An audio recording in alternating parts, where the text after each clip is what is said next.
Hello mga kaibigan, welcome sa aking channel. For today's video ko pala ay magtanim tayo ng mga sibuyas. Ito yung aking taniman, yung aking ano. Kailangan maglagay tayo ng kunting pataba kasi yung aking gagamitin ay yung ano.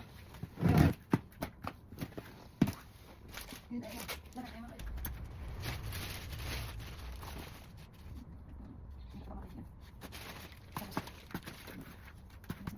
Maglagay tayo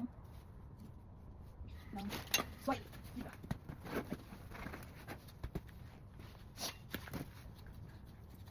Guys, magtatay ko lang tayo ng sibuyas.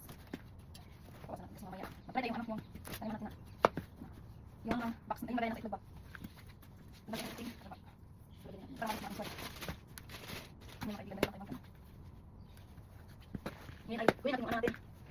Yung ating, magtanim tayo ng, yung tanim natin ay ano, yung sibuyas.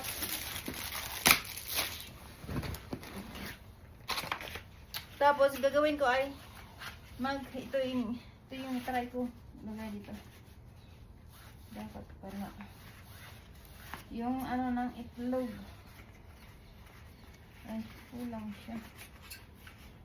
Ganyan ko na lang para at least pag mayroon pa akong ano pwede dito sa gilid.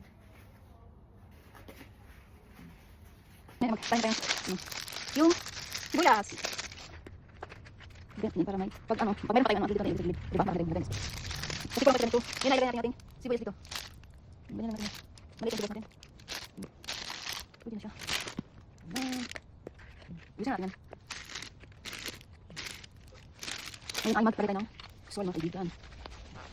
Yung soil kailangan natin yan ayusin. Kasi kailangan natin ganyan mga kaibigan. Kailangan natin life hack na pagtatanim ng ganito. Kung, o diba? Subukan nyo rin mga kaibigan. Kailangan natin ganyan. No, try ko tapos mayroon akong idea. Tanim ng sibuyas. Kailangan lang ayusin natin ito para makita. Ayan siya. Ayan siya mga kaibigan. Parang tuwa sa gitna tayo natin yan. Ayan na, para may pag malaki siya. At least may space. Pwede rin. Try natin din. Try natin. Kung paano kaya paglumaki siya no?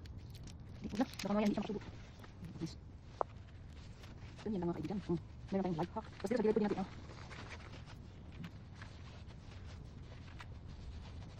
Tapos ito na lang. Itanin natin sa gilid. Hindi natin antayin mag-ano. Sabi ito. Magkaroon tayo ng ano.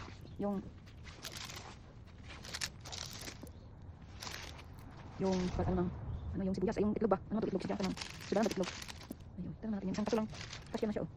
Ayos. Sana tumubo kayo ng maganda. Yan mga kaibigan natin tanim na